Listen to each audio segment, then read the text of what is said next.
le hemos dado unos minutos de cortesía, ¿no? Como corresponde, y para mi persona también han venido muy bien esos minutos. Para recuperarse. Bueno. Pues bien, señora delegada de Igualdad, Inclusión y Servicios Sociales del excelentísimo Ayuntamiento de Écija, directora del servicio, ilustrísimos académicos, señoras y señores,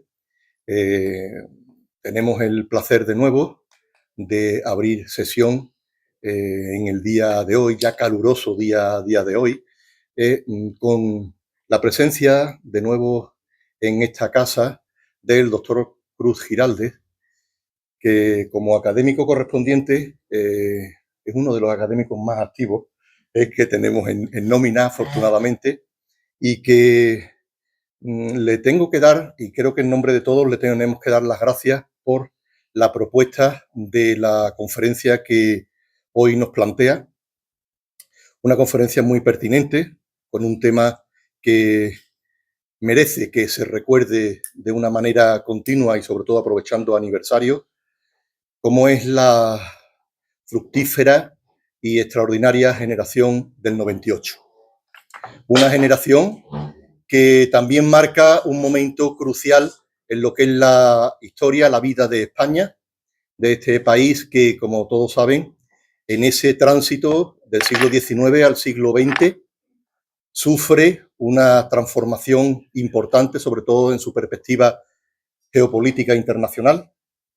Y no solamente en esa perspectiva, sino que eso y otros hechos más, que no es ahora pertinente que yo me ponga aquí a decirlo, pues causa una honda y profunda grieta en la conciencia del país.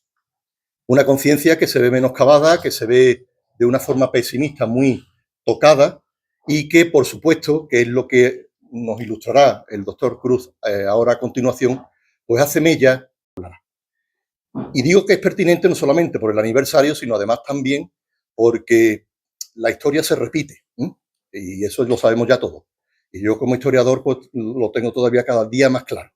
Y estamos en una circunstancia que también la conciencia generalizada de lo que es una sociedad, de lo que es un país, pues también está siendo bastante removida.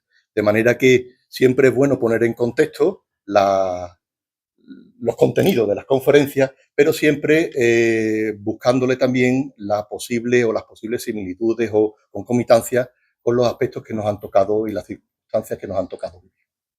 De manera que vuelvo a agradecerle al profesor Giraldez y, por supuesto, a nuestra académica numeraria, doña Concepción Ortega, que se haya prestado a la presentación del doctor Cruz, porque cuando se lo comenté, le dije, ¿quién mejor que tú? ¿Y quién conoce mejor que tú? Al profesor Cruz Giraldez para presentarlo. De manera que tienes ahora a continuación, tiene usted la palabra para realizar la presentación de nuestra conferencia. Muchas gracias. Pues, querido presidente, estimados académicos, dignísimas autoridades, queridos amigos, es para mí un placer presentar a don Miguel Cruz Giraldez. Es muy frecuente que al hacer la presentación de un conferenciante nos extendamos sobre su currículo para hablar luego del tema de su disertación. Y nada decimos de su personalidad, de su calidad humana, de sus virtudes y valores. Parece que estos conceptos entran en un ámbito más íntimo y privado. Sin embargo, es la personalidad del individuo la que nos cautiva, repele o la que nos atrae o desagrada. ¿Esto funciona? Sí. No te preocupes, que se oye perfectamente. Don Miguel Cruz Giraldez es licenciado en Filosofía y Letras y doctor en Filología Hispánica por la Universidad de Sevilla.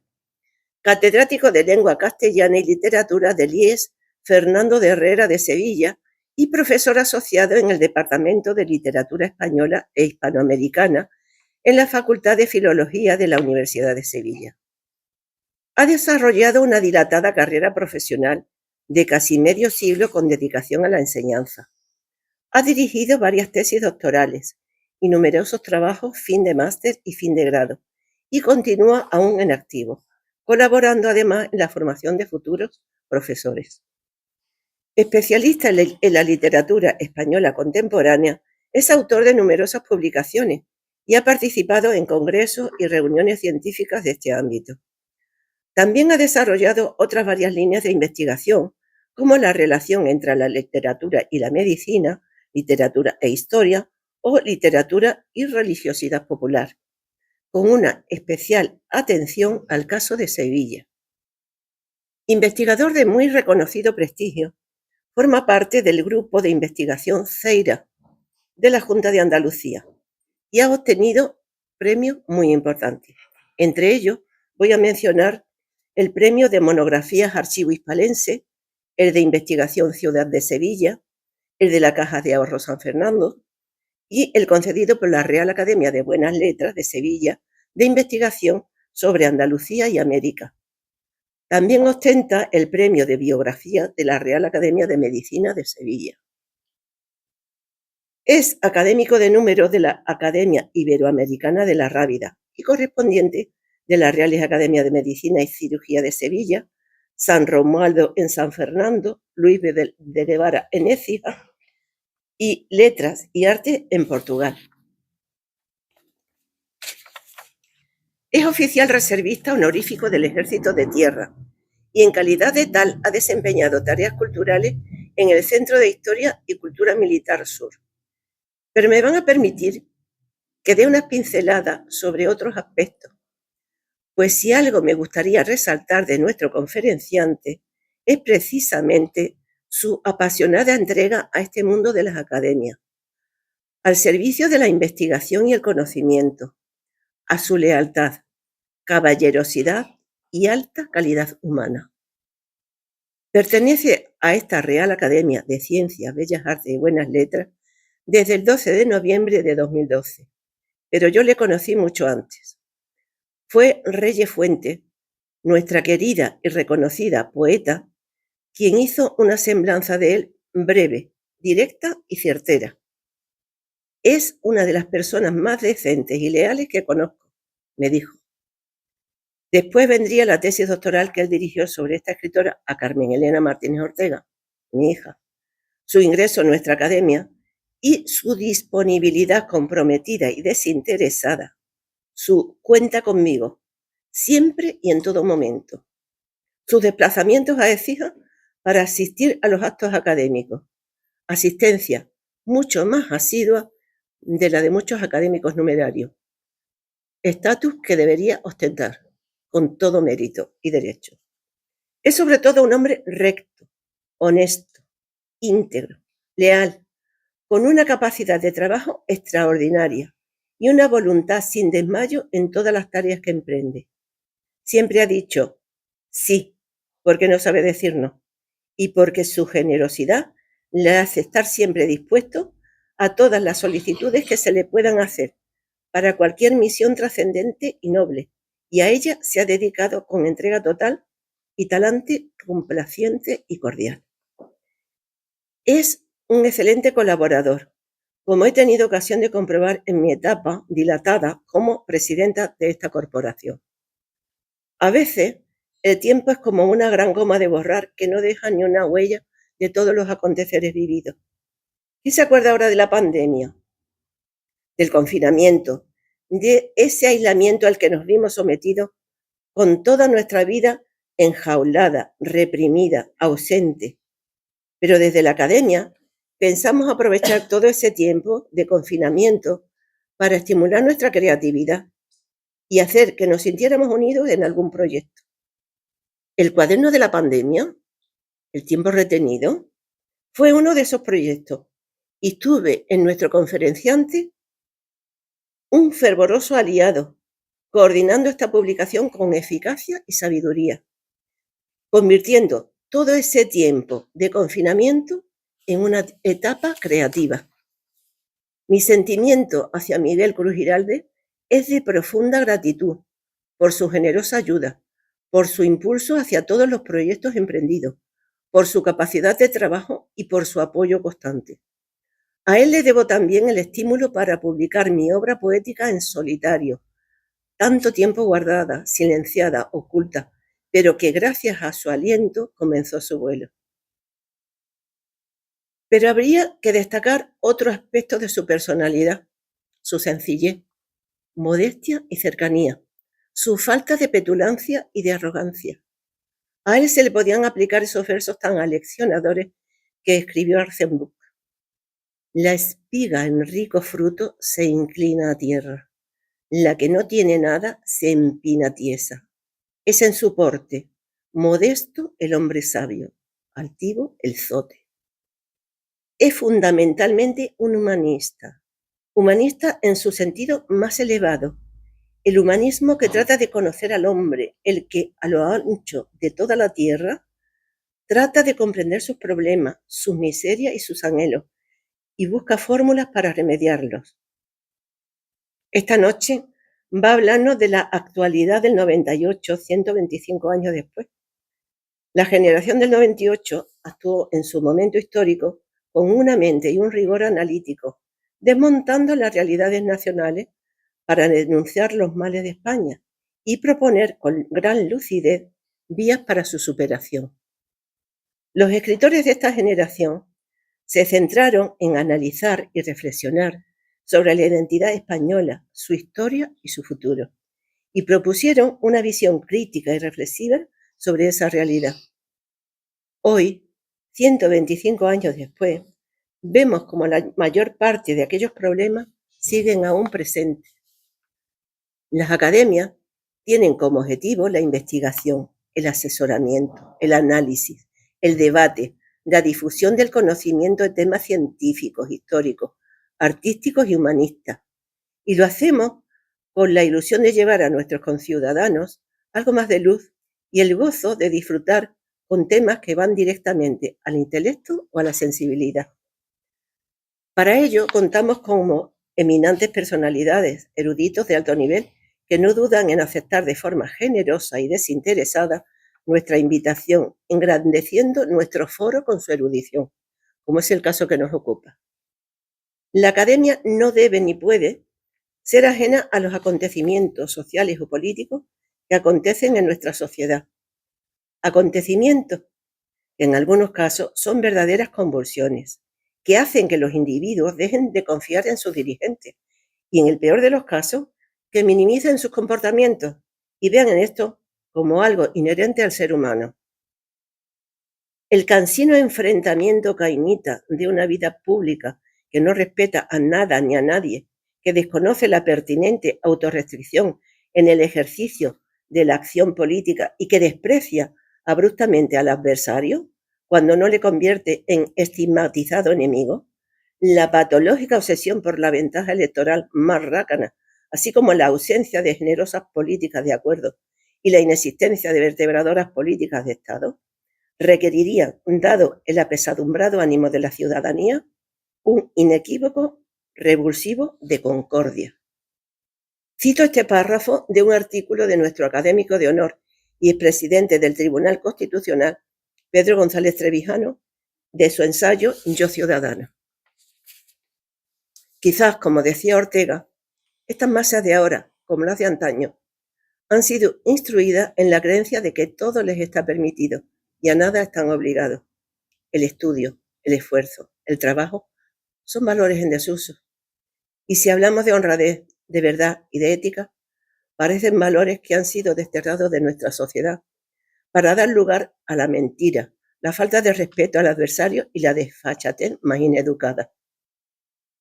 Que el compromiso de la generación del 98 nos haga reflexionar sobre nuestro propio compromiso como ciudadanos. Muchas gracias.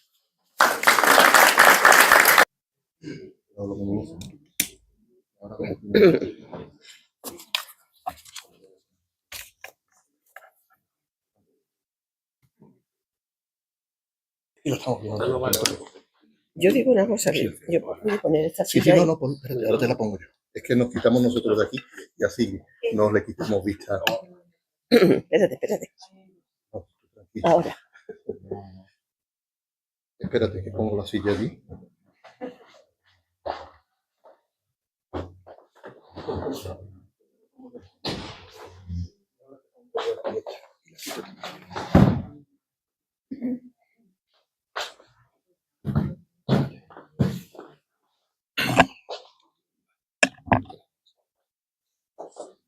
Excelentísimo señor presidente de la Real Academia de Ciencias, Bellas Artes y Buenas Letras, Luis Vélez de Guevara de Écija. Ilustrísima señora delegada del excelentísimo ayuntamiento. Excelentísimos e ilustrísimos señores académicos, señoras y señores. Mis primeras palabras han de ser necesariamente de gratitud, de una profunda gratitud a esta querida academia, a mi querida academia, por haber hecho posible mi intervención en este acto y ofrecerme esta prestigiosa tribuna de nuestra sede para disertar sobre un tema que nos toca tan de lleno, por constituir una parte importante de mi línea de investigación, que es la literatura española, y sobre todo por su vinculación a nuestra realidad contemporánea. Con el modernismo y la generación del 98 se abre la literatura española del siglo XX. La fecha de 1898, el año del llamado desastre colonial, marca el inicio de una época de singular brillantez literaria, hasta el punto de que este periodo comprendido desde ese momento hasta 1936 ha sido denominado Edad de Plata. El modernismo, con Rubén Darío a la cabeza, procede en su elaboración de la poesía con una mente más sintética, preocupados como estaban los autores, ante todo por la estética. En cambio, la generación del 98 actuará con una mente y un rigor analíticos, desmontando las realidades nacionales para denunciar los males de España y proponer con gran lucidez vías para su superación. Pero hoy, 125 años después, vemos cómo la mayor parte de aquellos problemas siguen aún presentes en la vida de España. Sobre ello versará esta conferencia. Mi profundo agradecimiento, por supuesto, a mi querida amiga, la excelentísima señora doña Concesión Ortega Casado, distinguida académica numeraria de esta Real Corporación, que tanto ha hecho por ella durante su mandato tan dilatado y fecundo, por esas palabras tan elogiosas que ha hecho de mi persona en la presentación y que me obliga ahora ante ustedes, y espero estar a la altura que sus palabras tan brillantes como generosas han marcado. Y mi gratitud, por supuesto, al excelentísimo señor presidente, don Clemente López Jiménez, por cuya mediación estoy aquí ahora. Y sin más dilación, entremos ya en el tema que nos ocupa. En el verano de 1898 se desarrolló la Guerra Hispanoamericana, un conflicto bélico que enfrentó a España y a los Estados Unidos al intervenir estos en favor de la insurrección cubana que se había desatado otra vez en 1895 en contra del dominio español de la isla caribeña. Las causas son bien conocidas y también las operaciones militares que tuvieron lugar en los escenarios del Caribe y del Pacífico, por lo que no voy a insistir en ellas. Solo diré que tras la derrota de nuestro país, España, en virtud del Tratado de París del 10 de diciembre de 1898, perdió Cuba, que quedaría bajo la tutela de los Estados Unidos, Puerto Rico, Filipinas y Guam, que pasaron a ser dependencias coloniales de los Estados Unidos. Y las restantes posesiones españolas en el Pacífico fueron vendidas al Imperio Alemán mediante el Tratado del 12 de febrero de 1899, por el cual España cedía a Alemania sus últimos archipiélagos, las Islas Marianas, salvo la de Guam, las Palaos y las Carolinas, a cambio de 25 millones de pesetas de la época, porque eran indefendibles y carecían ya de interés para España. Estos hechos, con la consiguiente pérdida de los últimos territorios de ultramar, dieron lugar en España a la expresión desastre del 98, un concepto complejo y un sentimiento que tuvo una importante proyección cultural y literaria. De ello vamos a tratar hoy, la generación del 98, 125 años después. Escribía Azorín en 1913. En la literatura española, la generación de 1898 representaba un renacimiento más o menos amplio o más o menos reducido. Un espíritu de protesta, de rebeldía, animaba a la juventud de 1898. Estas palabras de Azorín, que se incluyen en una serie de artículos del periódico madrileño ABC, más tarde recogidos en su libro Clásicos y Modernos, son el primer intento de configurar la noción de generación del 98, llamada a desempeñar un importante papel en la crítica literaria española. La idea estaba en el ambiente, y otros críticos e historiadores ya habían sugerido que la fecha del desastre de 1898 era en realidad el punto de partida de una renovación cultural de España. Sin embargo, esta idea no adquirió auténtica consistencia hasta el momento en que Azorín la bautizó. Reconsiderando el pasado reciente, designó con ese nombre a un grupo determinado de intelectuales. Escribe: hombres de la generación de 1898 son Valle Inclán, Unamuno, Benavente, Baroja, Bueno, Maeztu, Rubén Darío.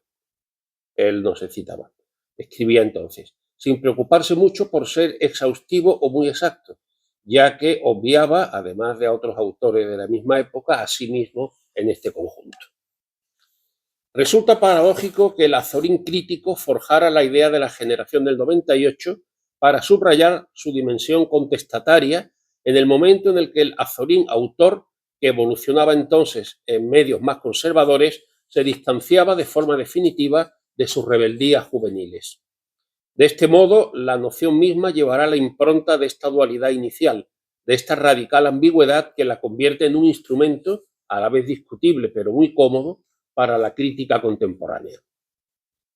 Al situar el inicio del movimiento renovador en la cultura y la literatura del fin de siglo en la fecha fatídica de 1898, para sugerir a continuación que el movimiento era bastante anterior y que los jóvenes de entonces buscaban reanudar y prolongar las actitudes de los más viejos, Campoamor, Galdós, Echegaray, y que por tanto no había existido una ruptura en la continuidad de la cultura española del momento, Azorín procedía en interés propio a una doble mistificación.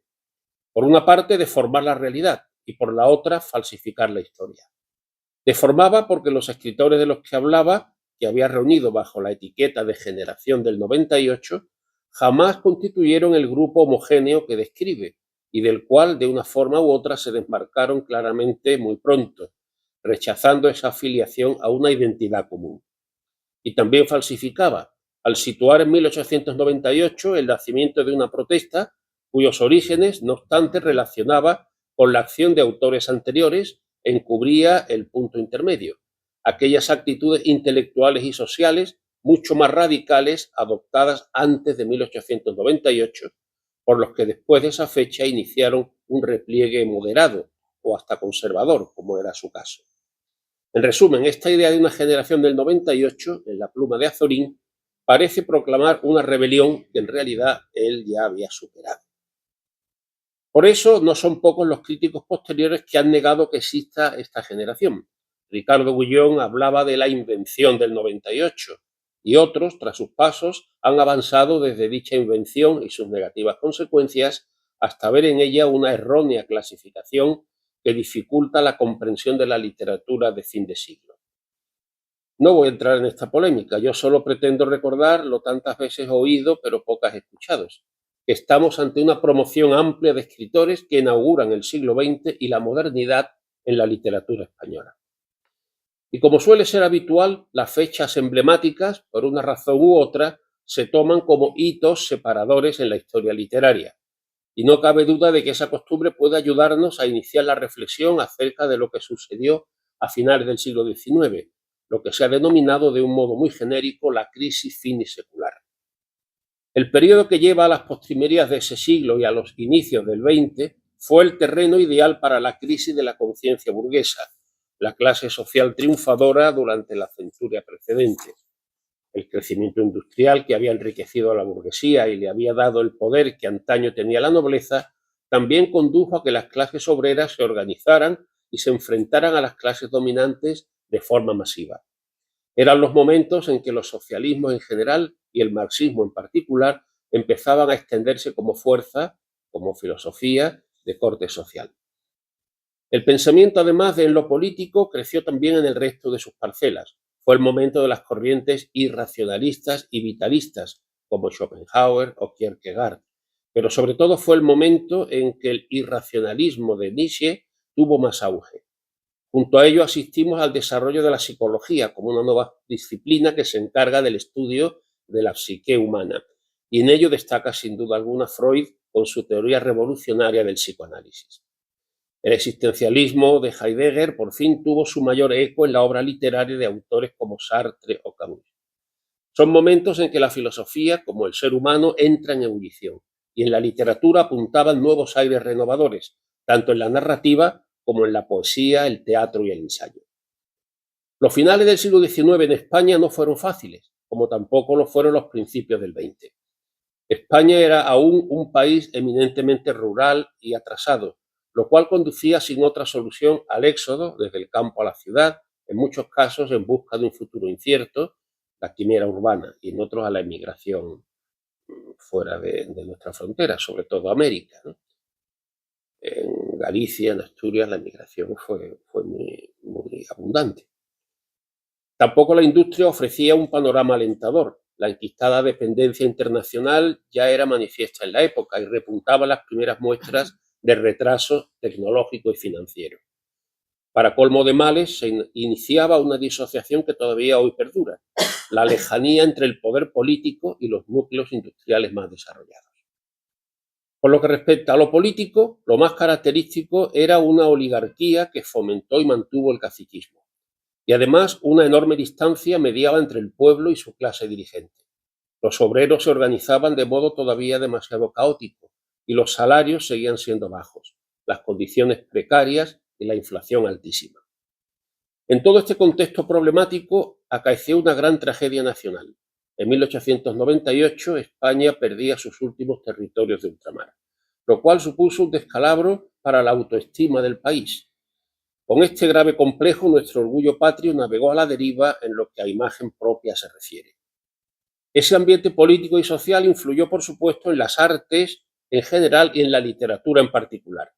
En los últimos años del siglo XIX habían empezado a surgir en Europa dos corrientes que poseían algo en común: el inconformismo con el entorno y con sus ideas estéticas. Estas dos tendencias eran el simbolismo, que buscaba la esencia de las cosas por medio de la literatura, y el parnasianismo, que se refugiaba en la búsqueda denodada de la perfección formal, bajo el conocido lema del arte por el arte. Sin ellos no se puede entender lo que ocurrió en las letras españolas, pero también es importante destacar qué ocurría en las demás artes. Y así es obligada la mención del impresionismo, de capital importancia en las artes plásticas, sobre todo en la pintura, y el decadentismo general que dominó gran parte de este periodo, con su afición tan característica por los ambientes refinados y exquisitos, a menudo realmente inexistentes. En cualquier caso, podemos resumir todo ello en la literatura española diciendo que este clima cultural tuvo dos manifestaciones que siempre se explican como opuestas, pero que en la realidad comparten muchísimos aspectos comunes, en especial los teóricos. La primera de ellas es lo que con mayor o menor acierto se conoce como la generación del 98, ya de forma universal. Y la segunda es el llamado modernismo, que tiene como máximo exponente a Rubén Darío. Vayamos por partes y detallemos qué tiene de particular cada una de esas dos manifestaciones.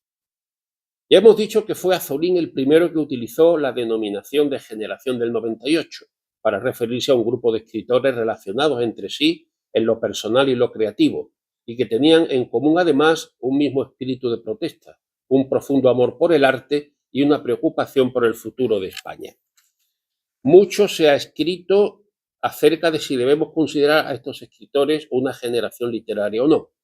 En realidad, el concepto de generación procede del ámbito de la sociología y su aplicación a la literatura puede resultar distorsionante, como también ocurre con las generaciones del 14, del 27 o del 36. Fue Pedro Salinas quien se ocupó de articular una teoría del 98 como generación. No todos los críticos son de esta misma opinión, pero el caso es que Unamuno, Azorín, Baroja, Valle-Inclán, Maeztu o Antonio Machado comparten muchos de los requisitos que Julius Petersen exigía para hablar con rigor de una generación literaria: nacimiento poco distante en años, formación intelectual similar, relaciones personales entre los miembros, participación en actos colectivos, un acontecimiento general aglutinante, en este caso sería el desastre del 98, presencia de una especie de guía intelectual, que aquí sería Unamuno, y la existencia de un lenguaje generacional. Pero siempre se ha contrapuesto a esta idea que Valle Inclán y Antonio Machado fueran por libre y que su evolución hacia posturas progresistas fue contraria a la que experimentaron Azorín, Maeztu, Baroja o Unamuno, que del anarquismo o el socialismo de sus inicios derivaron a posiciones más conservadoras. En cuanto al modernismo, en esencia es un amplio movimiento literario de alcance hispánico que se reduce a los últimos 15 años del siglo XIX y a los primeros 15 del XX. Sus características principales son el escepticismo con respecto del presente y su consecuencia, el escapismo, como una forma de refugiarse en otras coordenadas espaciotemporales que conduce a lo que se ha denominado esteticismo, es decir, la búsqueda de la belleza estética por encima de todo. Los modernistas recibieron su nombre en oposición a los escritores del realismo, quienes se referían a sus sucesores con ese apelativo de matiz claramente despectivo, asegurando que sus pretensiones de romper con la estética realista no eran sino fruto de su rebeldía y su provocación. Y justo por su condición de movimiento rebelde e hispanoamericano, se ha visto muchas veces al modernismo como una corriente estética que rechaza la tradición española y que supone un giro hacia las literaturas europeas de vanguardia, sobre todo la francesa, el simbolismo y el parnasianismo. Hablábamos antes del escapismo como fenómeno casi consustancial al modernismo, y podemos precisar ahora que ese escapismo se orientó en dos sentidos aparentemente opuestos. El escapismo hacia el interior, como refugio del poeta en su propio mundo, en sus sentimientos, y el escapismo exterior, con la evasión en el tiempo y en el espacio, hacia otras épocas, especialmente la Edad Media o el mundo grecolatino, idealizados al efecto de crear ambientes tan lejanos como exóticos y a menudo irreales, también Oriente. Sus temas son fundamentalmente de corte esteticista. Se busca la belleza como única forma de huir del ambiente opresor que constituye la realidad diaria del poeta, lo cual nos lleva una vez más a la predilección por épocas en que la historia y la leyenda se confunden y a evocaciones de lejanos tiempos que por definición son siempre mejores. Sin embargo, en todo caso es importante destacar cómo cualquier tema es casi siempre llevado a la esfera de lo personal, de lo emocional, de lo sentimental. En efecto, hay una vena romántica en lo que respecta al tratamiento de la subjetividad que impregna todo el modernismo y que lo vuelve en esencia decadente. Por lo que respecta al lenguaje, es aquí donde más se puede reconocer la tendencia esteticista. El léxico es variado, rico y con una tendencia clara al exotismo, al lujo y al refinamiento. Destacan los valores sensoriales como las sinestesias, las aliteraciones, así como aquellas imágenes que buscan la originalidad y la sorpresa. Y la métrica se adaptará perfectamente a las mismas premisas. El ritmo y la musicalidad son dos de las muestras más manifiestas de esa búsqueda de la belleza como pauta fundamental. Los versos alejandrinos, dodecasílabos, las estrofas clásicas pero actualizadas, como el soneto, son una buena muestra de ello. Como ya hemos dicho, el máximo representante del modernismo fue el nicaragüense Rubén Darío. En él, como en ningún otro poeta, se concentra el espíritu del modernismo, y eso se rastrea en sus dos obras principales, Azul y Prosas profanas, que tuvieron un enorme eco en España.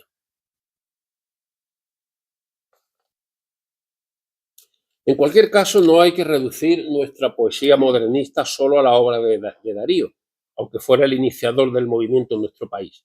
Sin duda alguna son también modernistas, en algún momento, otros autores como Manuel y Antonio Machado y Juan Ramón Jiménez en sus primeros libros.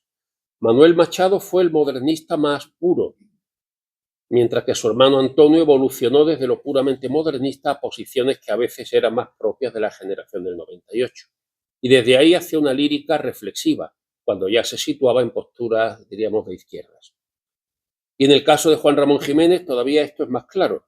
Después de unos primeros tanteos con la poesía modernista, evolucionó hacia una poesía que él llamó desnuda, es decir, poesía pura, libre de artificios y esencializante, que caracteriza a la llamada generación del 14 y que supone la antesala de la del 27.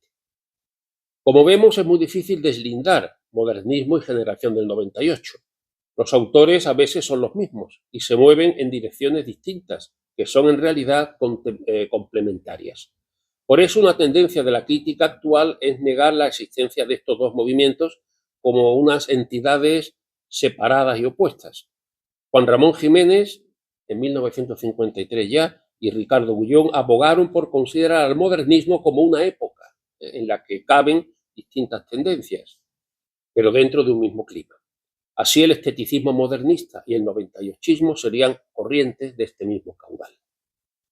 En cualquier caso, creo que a nosotros poco nos afectará si decimos que los autores del 98 fueron una generación literaria o simplemente un grupo inserto dentro del modernismo, entendido como toda una época general de la literatura y la cultura. Lo que sí resulta evidente es que compartieron muchos aspectos. El primero de ellos lo constituyen las preocupaciones filosóficas comunes, el sentido de la vida, el destino y el existencialismo, o el irracionalismo, que se convierten en motivos literarios que salpican toda la obra de cualquiera de estos autores. Y son también de la misma edad, nacieron entre 1864 y 1875, todos ellos, y comparten además temas comunes. En especial les obsesionó el tema de España.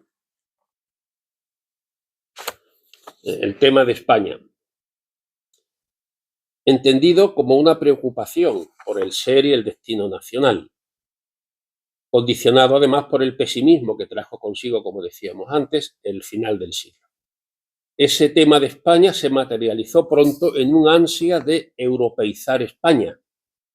Es lo que pretendía Unamuno, hay que europeizar España, decía, con la búsqueda de las raíces propias y de nuestra intrahistoria, como él la llamó, según proponía también Unamuno.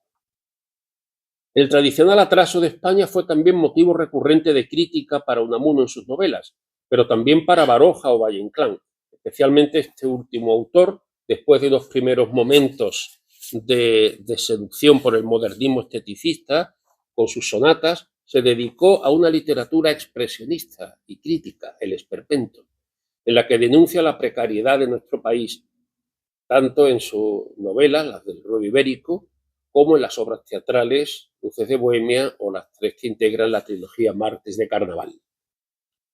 El tema de España se centraba sobre todo en la idea de Castilla, que tanto llamó la atención de los 98istas. Al terruño, como ellos llamaron al paisaje, dedicaron muchos de estos autores sus mejores afanes literarios.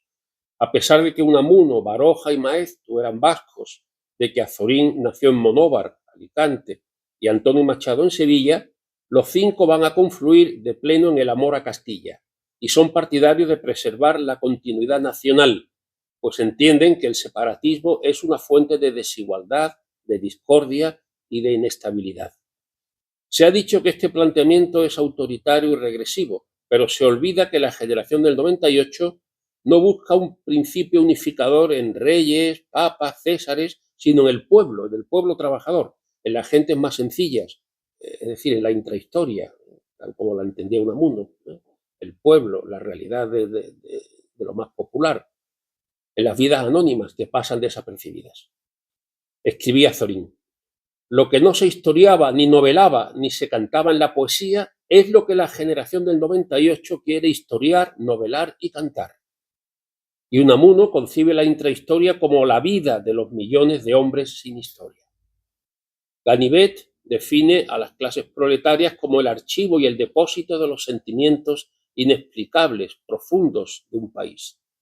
Pío Baroja se declara enamorado de las vidas humildes y Azorín poetiza sobre las vidas vulgares e ignoradas. Al igual que en la hora actual, España vivía un tiempo de descrédito institucional que afectaba a su porvenir como nación.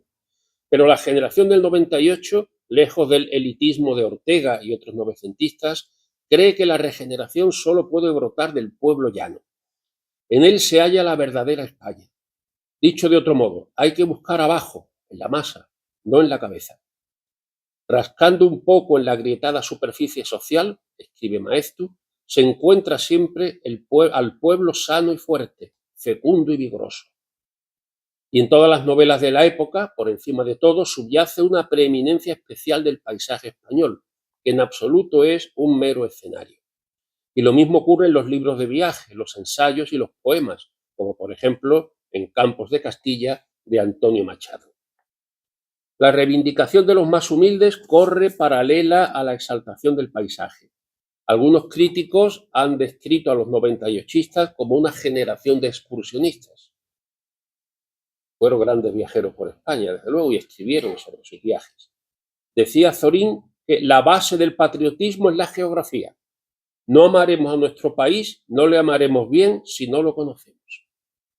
Castilla es el paisaje que aglutina a Baroja, Unamuno, Azorín, Antonio Machado. Se preguntaba Azorín, cuando en estas llanuras por las noches se contemplan las estrellas con su parpadear infinito, ¿no estará aquí el alma ardorosa y dúctil de nuestros místicos? Castilla es inseparable de sus clásicos literarios, el Cantar de Mio Cid, Garcilaso, Santa Teresa de Jesús, San Juan de la Cruz, Cervantes, que es una conciencia nacional, sino una síntesis de sus gentes, de sus paisajes, sus clásicos literarios y sus creencias. Guste o no, Josep Pérez no se equivoca al afirmar que España es una nación gracias a la lengua castellana, al catolicismo y a la corona. Evidentemente esa herencia no puede permanecer inmutable, sino que ha de evolucionar y adaptarse a los nuevos tiempos, pero la alternativa no es una grotesca deformación del pasado, la demolición de varios siglos de vida en común y el menosprecio de nuestras artes y nuestras letras. Y por último, derivado de la cuestión del pensamiento compartido, los temas relacionados con lo existencial, lo filosófico, lo religioso fueron también muy abundantes.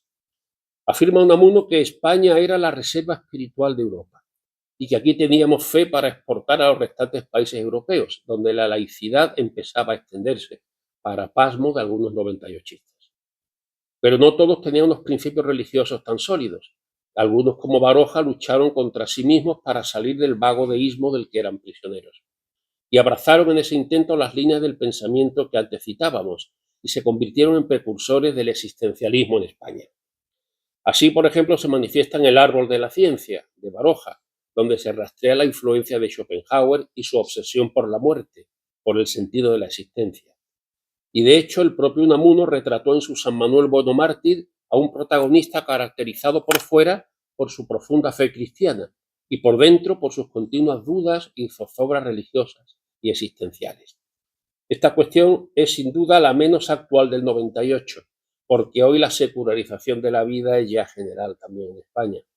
Y el que tiene fe, pues la vive con más o menos fervor, y el que no la tiene, pues vive sin ningún problema moral ni remordimiento alguno. Como si lo tenían, por ejemplo, los hombres. Unamuno, por ejemplo, estaba angustiado por querer creer, algo que le obsesionaba. Y, en fin, el estilo del 98. Todos los estudiosos coinciden en señalar que la lengua literaria de estos escritores es sobria y aparentemente sencilla, pero muy cuidada, y es siempre un estilo subjetivo y con cierta tendencia a los tonos líricos. Todo ello cuajó sobre todo en una profusión de la novela como género prevalente, que en parte recogía el testigo del realismo anterior, que había visto también en ella enormes posibilidades para realizar todo su ideario. Esa novela se configura en torno a un personaje central, que a menudo va a encarnar las ideas o preocupaciones que se pretende reflejar. Y de ahí que a menudo el interés de la trama no se sustente tanto en saber qué ocurre, sino en qué se piensa de lo que ocurre. O lo que es lo mismo, en las reflexiones, los diálogos, las discusiones y las disquisiciones que los personajes de estos relatos protagonizan. Novelas 98istas excepcionales tenemos muchísimas. La obra de Baroja es, en líneas generales, la que mejor ha sobrevivido. Agrupadas sus novelas en trilogías, son muy personales y en parte diferentes de la del resto de la generación. Plasman su visión pesimista, individualista, su radical inconformismo. Unamuno, por su parte, reflejó en sus novelas y en sus nivolas, como él llamó a sus novelas tan peculiares, una personalidad contradictoria y atormentada. Son textos sobre las preocupaciones personales que lo angustiaban, la búsqueda de Dios, la lucha por querer creer, el sentido de la vida, el miedo a la muerte. Y Azorín y Maeztu también cultivaron con profusión la novela de ideas. Decíamos antes...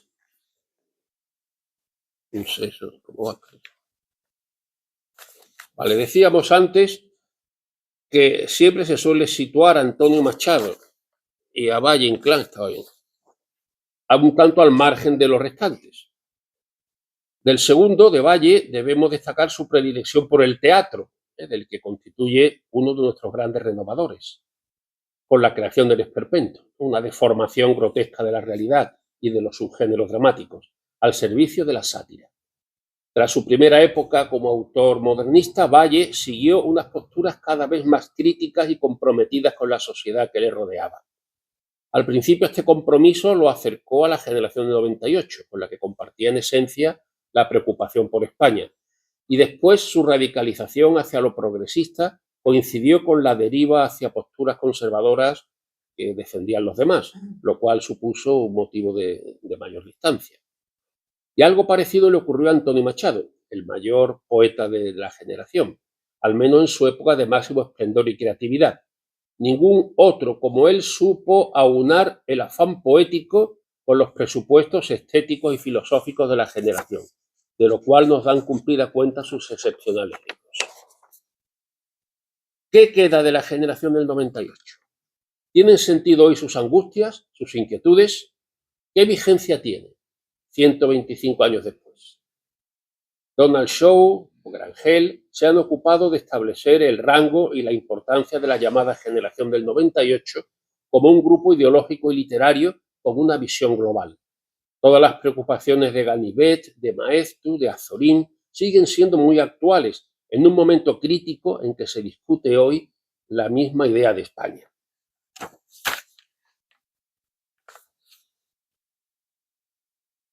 Así, la abulia, diagnosticada con la precisión de un psicólogo por Ángel Ganivet en Idearium Español y tratada como un motivo literario por José Martínez Ruiz en La voluntad, que analiza la falta de acción del personaje Antonio Azorín, es un problema que caracteriza todavía a la España de hoy.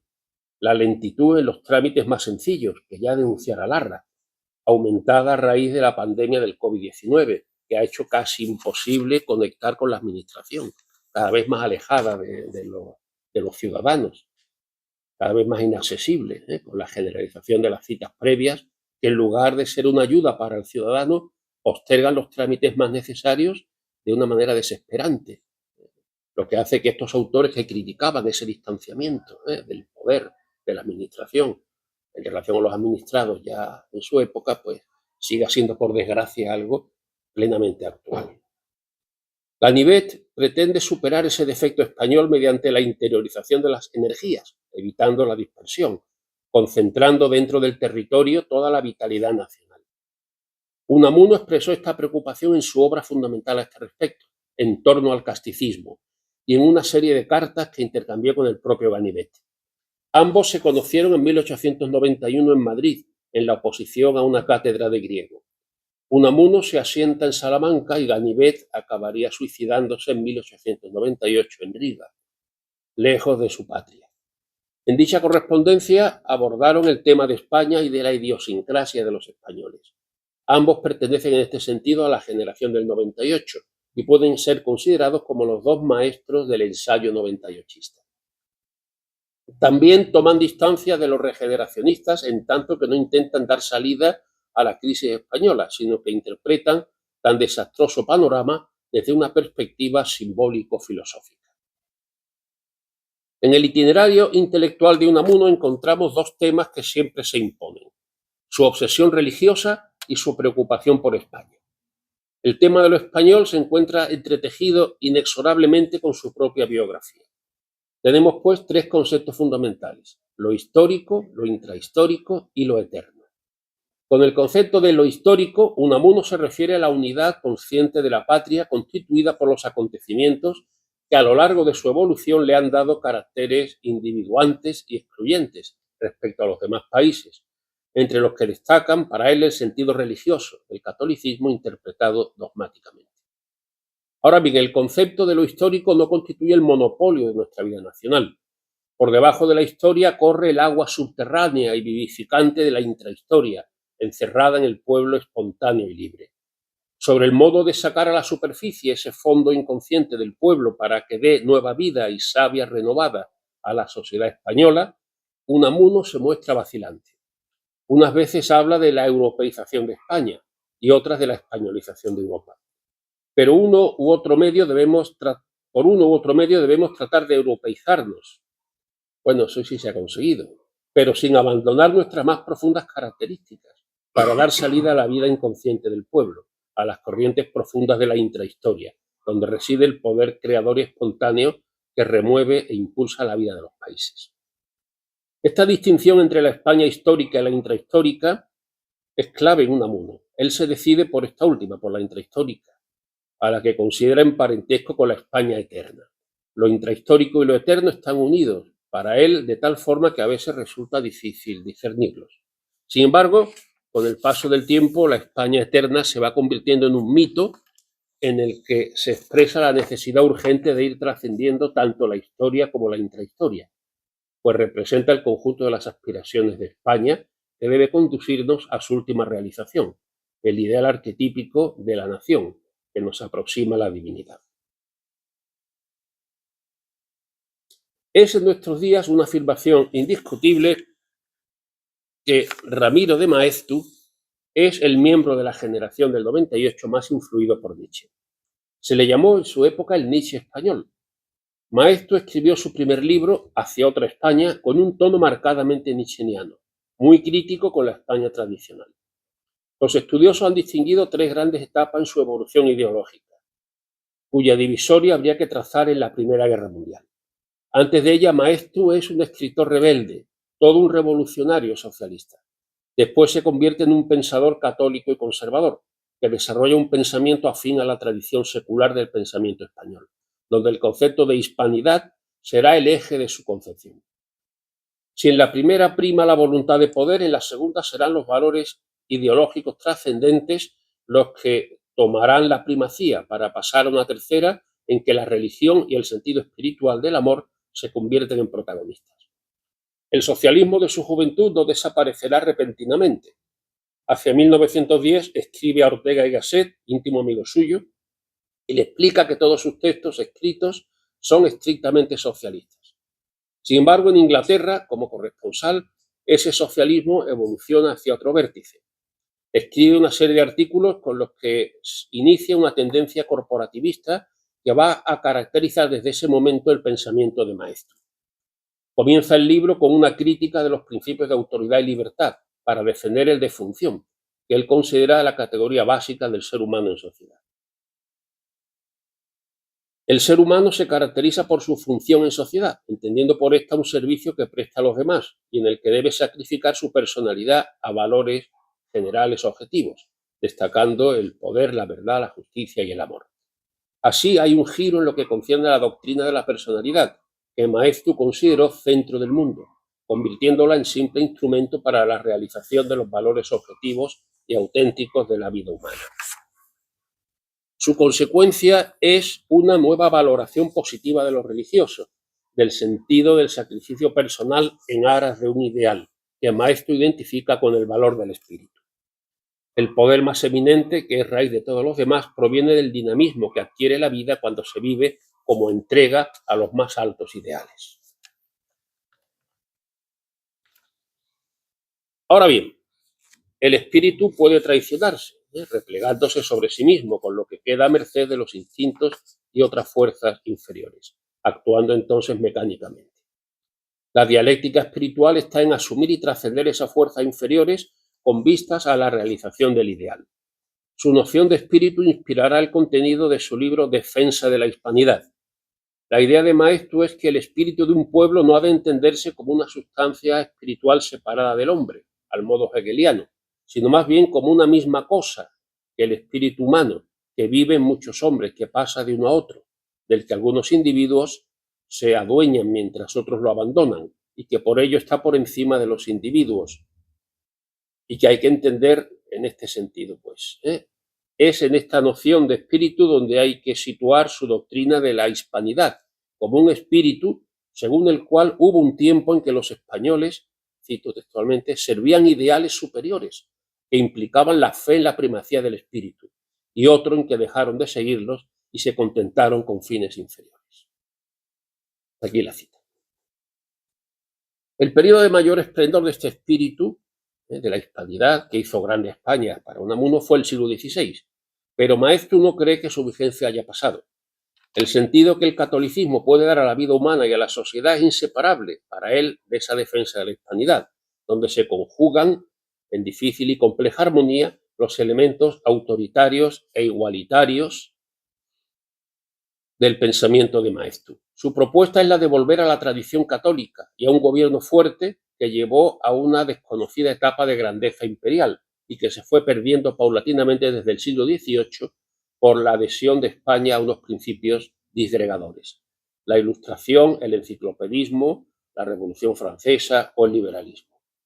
Este último no ha cumplido sus promesas y por ello los países más relevantes de Europa vuelven la mirada, en aquellos momentos, a regímenes autoritarios. Incluso para los españoles, dicen Maeztu, no hay otro camino que el de la antigua monarquía católica, instituida para servicio de Dios y del prójimo.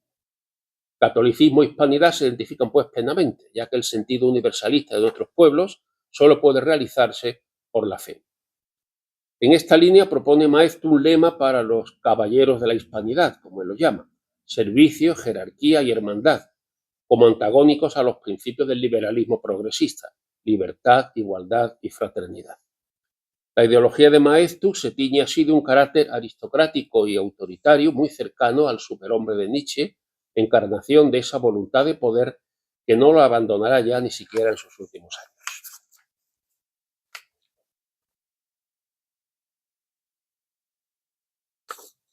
En este ideal de recuperar el rumbo de España en la hispanidad, nuestra nación no estuvo sola entonces. Esta misma preocupación late también en los versos de Rubén Darío.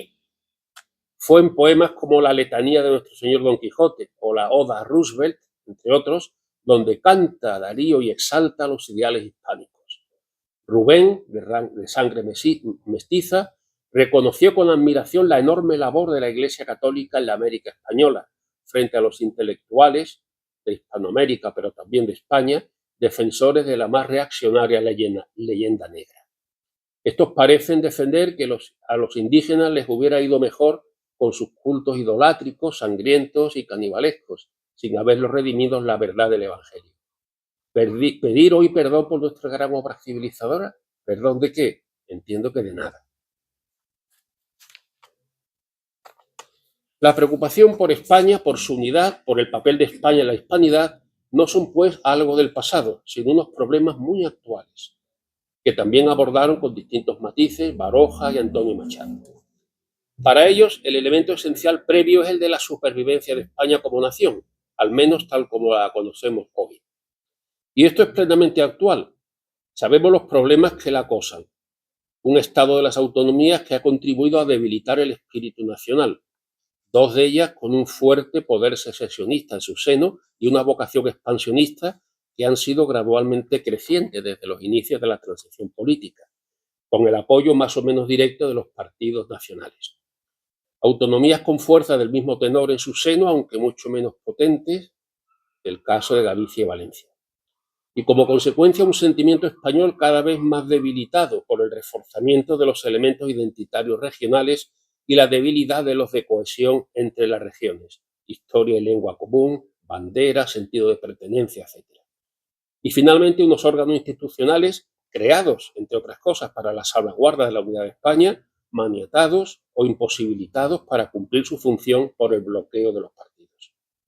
Se trata, pues, de un asunto clave que, lejos de haber sido debidamente resuelto, a día de hoy amenaza con una implosión no exenta del todo de la posibilidad de violencia, aunque una gran mayoría de la población esté ahora ausente o despreocupada del problema por cansancio o quizás pragmatismo de sus vaivenes. La vía sugerida por la izquierda, y no sabemos si también por el centro-derecha, si llega el momento de los referendos autonómicos que piden ya vascos y catalanes y el correspondiente cambio a medio plazo de la estructura del Estado a través de la modificación de la Constitución, no me parece imposible en la fase del problema en la que estamos. De esta forma, la vieja España se transformaría en una especie de federación con la libre adhesión de las autonomías, con derecho a entrada y salida en relación al conjunto, cuando les apetezca, ¿no? Cuando les venga bien. Con lo cual, evidentemente, la noción de España como una nación, tal como la hemos conocido, pues quedaría disuelta. Los hombres del 98 se asombrarían hoy del grado de desintegración al que hemos llegado. Ya no hay escritores recios como Ganivet, como Unamuno, como Maeztu, sin miedo a enfrentarse a los unos y a los otros, como irónicamente decía Unamuno. No podemos inventar una figura semejante, pero sí recordar sus palabras, señalando que Don Quijote era un héroe que no peleaba por ideas, era espiritualismo, decía Unamuno del sentimiento trágico de la vida. La generación del 98 no fue una mera ocurrencia o invención de Azorín, sino un punto de convergencia entre grandes espíritus preocupados por los problemas de su tiempo, que más tarde seguirían un rumbo propio, singular. ¿Y qué queda hoy del 98? Indudablemente su espíritu, quizás adormecido, relegado, incluso vituperado desde ciertas opciones ideológicas, pero vivo siempre en sus libros, invitando a contemplar España con los ojos del alma. Muchas gracias.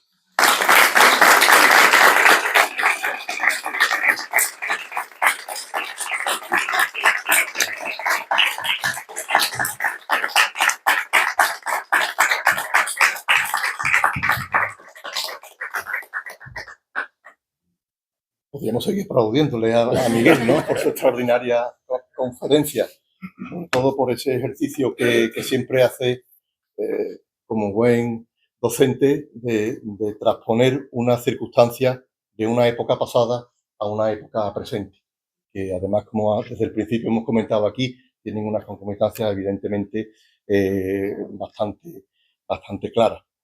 El tema da para mucho.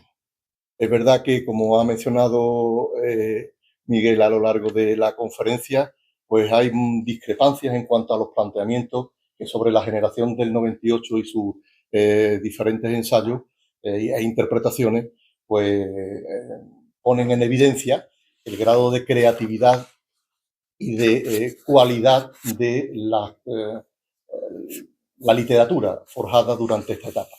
Yo solamente quería comentar, antes de pasar a un turno de preguntas, si a ustedes les apetece o tienen a bien hacerla, comentar una cosa que he estado recordando cuando Miguel ha estado dando su conferencia. En épocas de crisis siempre hay una época de gran creatividad. En el mundo del arte, ya sea la literatura, ya sea la arquitectura, escultura y pintura, siempre en los momentos de crisis hay una ebullición en los que los creadores pues sacan de sí pues sus mejores producciones. Y desde el 98, que es una etapa de crisis, pensando en España, que ahí hay un cúmulo de momentos críticos tremendos. El trinio bolchevique, con la revolución rusa en medio. Después tenemos lo que es el periodo de los años 20, la guerra de Marruecos, el desastre anual de 1921, que fíjense lo que trajo eso consigo, ¿no? La llegada de Miguel Primo de Rivera al poder, lo que es la dictadura, bueno, dictarlanda, como se quiera llamar, y todo ese foco creativo que en el contexto mundial da de sí a la gran crisis de 1929, que en Europa llega en los años 30. Cuando el resfriado fue en el 29, pero el estornudo llega aquí a Europa en los años 30. ¿Y qué pasa en los años 30 en Europa? Pues el nacimiento primeramente, el fascismo ya había estado latente en los años 20 en Italia. Después llegan, como ha comentado Miguel antes, los autoritarismos, que realmente son el fascismo primero, después el nazismo, y después el bolchevismo duro y puro de Stalin, ¿no? De Lenin y de Stalin, que se desarrolla. Pero esto lo estoy comentando porque, claro, lo ha dejado muy claro Miguel, es que ahí es cuando se está produciendo toda esta literatura. Y de esa manera, pues estamos viendo cómo momentos que realmente, desde la historia, del punto de vista histórico, son malísimos, son críticos, en el punto de vista artístico es impresionante. Sí, sí. El modernismo en arquitectura. Es que después del modernismo vienen los ismos en arte. El fauvismo, el dadaísmo, el cubismo. Claro, hay montones de situaciones así antes de la Primera Guerra Mundial, pero es que después viene la Segunda Guerra Mundial, después de los demás. Y después viene otra gran crisis que también artísticamente, desde el punto de vista literario, arquitectónico, escultórico y pictórico, es fundamental. La época antes de la Guerra Fría. La aparición del abstraccionismo, de la abstracción americana, ¿no? El expresionismo abstracto-americano, etcétera, etcétera.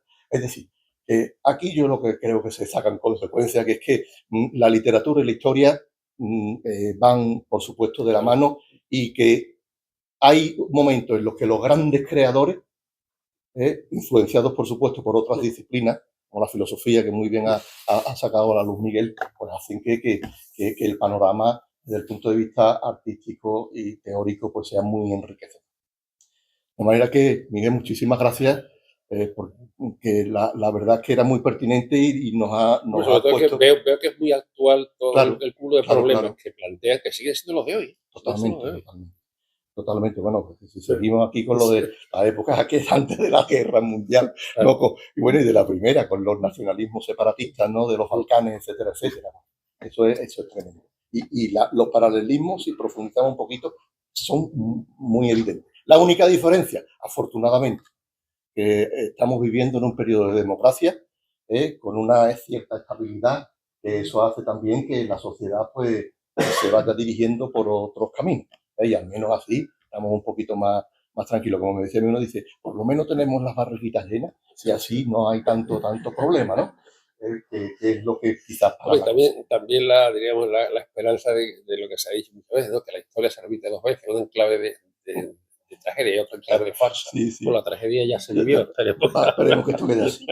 Bueno, si quieren ustedes intervenir, hacer alguna pregunta o comentar alguna cosa que les haya parecido, les haya surgido al respecto, o aquí está Miguel, don Miguel Cruz para responderla. Sí. De hecho, había un movimiento literario, digamos, que reflejaba un poco política, económica. Hoy día, ¿hay algún movimiento literario que refleje un poco la situación? Bueno, ahora mismo es que hay una enorme variedad de tendencias. Hay de tendencias comprometidas a otras puramente artísticas. Nos falta ahora mismo, yo creo, perspectiva, ¿no? Para ver esto con serenidad y objetividad. Claro. Se ve con una perspectiva temporal. Pero ahora mismo hay de todo, realmente hay de todo. Y además, lo que sí es verdad ahora, no sé si estarás de acuerdo conmigo, Miguel, es que las generaciones ahora pasan muy más rápido. Entonces, la generación del 98, pues nos acordamos del 27, pero es que ahora las generaciones están dándose cada vez más rápidamente. ¿Sí? Para salir. Tú tienes que ver, no, vas ahora. Aquí es que nos quedamos encerrados ya. Hay de todo, dice que hay de todo, pero hay mucho que son modas también, ¿no? Evidentemente. Que es algo que no llega a tener entidad. Por eso digo, o sea, que con el tiempo, con una perspectiva temporal, veremos qué es lo que queda, ¿no? Lo que sea puramente moda superficial, eso desaparece. Y ahora prácticamente lo que hay es eso, moda, porque duran es que hay un pensamiento débil, eso se nota en todo, ¿no? En el pensamiento, en la cultura en general. No hay ideas fuertes, no hay sistemas filosóficos fuertes. Se pasa con la cultura y para claro, vivimos una época de relativismo, ¿no? La posmodernidad, la posverdad, ¿no? Todo vale, entonces, claro, no hay ideas fuertes. Una pregunta. Hemos hablado de la generación del 98, hablado de la generación del 98, Camilo de Maestro, David Cambio, Baroma, todo ese elenco de escritores masculinos, pero había dos mujeres también en la generación del 98. O alguna, aunque no el tan, papel no tan sí, visible, sí. pero quizás en el trascoro. Bueno, la hermana de Maeztu, María de Maeztu, se puede considerar, pero realmente no tenía una proyección literaria notable. Diríamos que la incorporación de la mujer a la literatura contemporánea se produce ya más claramente del 27, a partir de la generación del 27, donde sí ya encontramos escritoras de relieve. Bueno, María de Maeztu se puede considerar como una intelectual afín a ellos. Pero incluso en la arquitectura, él dice el 27, que es 29, la procesión iberoamericana, tiene Aníbal González, tiene Piau y el regionalismo. Y no hay ninguna arquitecta. Es un tema posterior.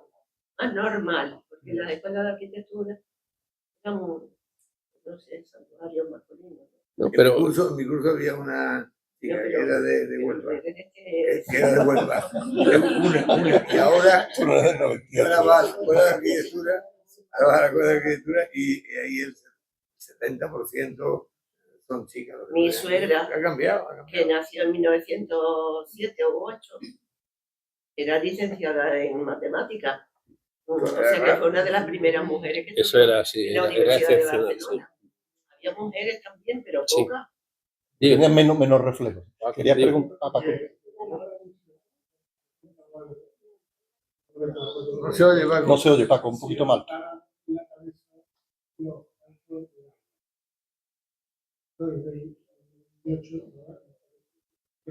Los sorprendería, sí.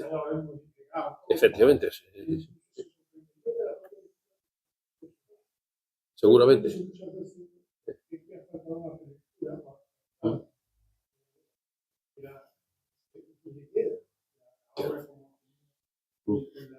En el sentido. Claro. Yo insisto muchos años insistiendo,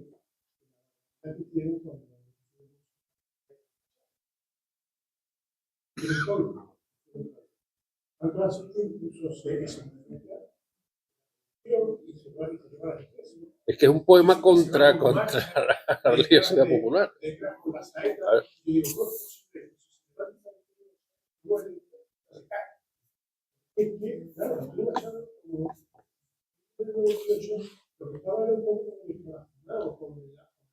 Efectivamente, estaba. Entonces, cuando él coge dijo una voz popular, ¿quién me ve esta escalera para subir al madero? Cuando coge esa escalera, la persona que pone el libro que da ese sentido, que él era realmente la filosofía, de todo el sentido del todo va a aceptar, es que el pueblo tomaba. O sea, el pueblo tiene una forma de sentir que no es correcta. Hay una saeta en el valor de la primavera. No es Jesús.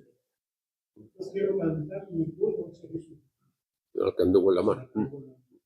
El pueblo de la cuenta de que es el pueblo más práctico, más tonto, más. Sin embargo, la columna está cantando de antes como si fuera una saeta. Da igual. Y de verdad cantó yo mucho. Y Jesucristo también. ¿No será que hoy hemos sabido leer? Bueno, el poema se hizo popular a raíz de que lo musicara Serrat, Manuel Serrat. Y de ahí fue cuando se convirtió en marcha. Sí, pero Serrat contribuyó a difundirlo, y también a Hernández. Oiga, quería intervenir. Perdón. ¿Has terminado, Paco? Perdona, ¿has terminado? No, ya está, sí. Que digo que, o sea, que la conversión de ese poema en marcha fue a través de la canción de Serrat. Oiga.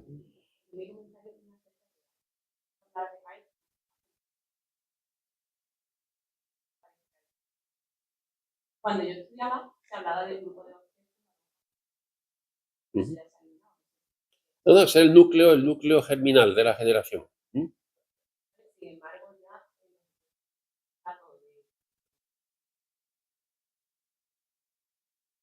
todo eso relacionado con la lectura que fusilado. Sí. Mi pregunta es si no es el motivo. No, mira, el motivo de la eliminación de maestros y de muchos autores, y del adelgazamiento de los contenidos está en que cada vez se les pide menos a los estudiantes. Yo compara el libro de texto que usted usó con el que usan ahora los alumnos que tenían la edad que tenía usted entonces. Cada vez son más delgaditos los libros, son pildoritas. Es que es así, vamos. La historia del arte para segundo de bachillerato sabes que empieza en Grecia. Son pildoritas, Los vamos. egipcios no están ya. cada vez más cortita la cosa. Para que... Ahora mismo, vamos, es que si hoy se le pidieron a un alumno actual de segundo de bachillerato lo que se exigía en COU, es que, vamos, es que se morían. Pero es verdad que el canon literario está marcado también políticamente. Sí. Vamos, que podemos... No, también, vamos, se podría, sí. Muy bien, ¿alguna otra cuestión? Pues nada, reiterarle las gracias a don Miguel Cruz y Gracias a todos vosotros. Y aquí tiene tu casa para cuando desees venir de nuevo. Muy bien, muchas gracias. Muchas gracias.